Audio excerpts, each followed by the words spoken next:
The AOC liberal socialist wing of the Joe Biden Democrat Party would say drug prices are high, and so government needs to take control of that whole pharmaceutical industry, make sure healthcare is free, and everything will be cool. Well, welcome back to Philosophical Friday. And let me talk about a very central economic philosophical point in capitalism, which is prices. I'll come back to that drug thing here in a second. At the heart of capitalism is the belief that prices is the key to everything. It provides incentives on both sides. For the producer side, obviously, to make money. And on the consumer side, for those of us who are buying. If we want to buy, we can spend our hard-earned money on those products. Say a guy wants to go into shoe business. And the purpose of starting a business is to make money. It is to provide income.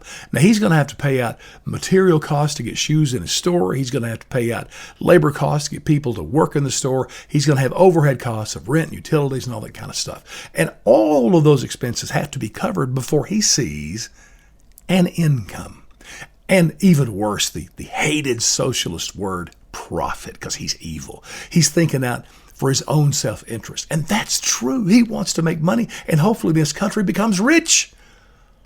On the other hand, you got the consumers, and they have total freedom here to buy that guy's shoes or not. If they want to hurt him, don't buy his shoes. But maybe he has the shoe that they're looking for, has the right brand name, has the right quality, or it's the cheapest. Whatever the reason is, capitalism is based on pricing, and it's incentive for both sides, and it's all based on freedom of choice. I love that. Government shouldn't be involved in that.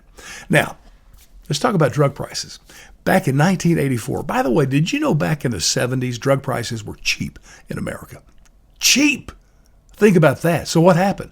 One thing that happened was this. In 1984, the Democrat was Henry Waxman, senator.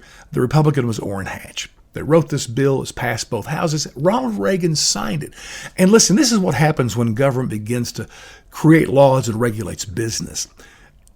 At the outset, it's meant to do a good thing. And here the thought was this will provide incentive to pharmaceuticals to come up with great products to help us live better and longer.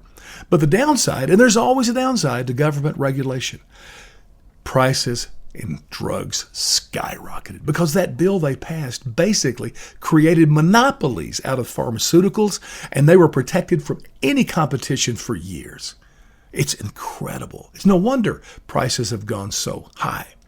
So with this philosophy in mind, I ask you, do you want government control of prices, which is what government-controlled healthcare would be, or do you want a true free market where everything is based on freedom of choice?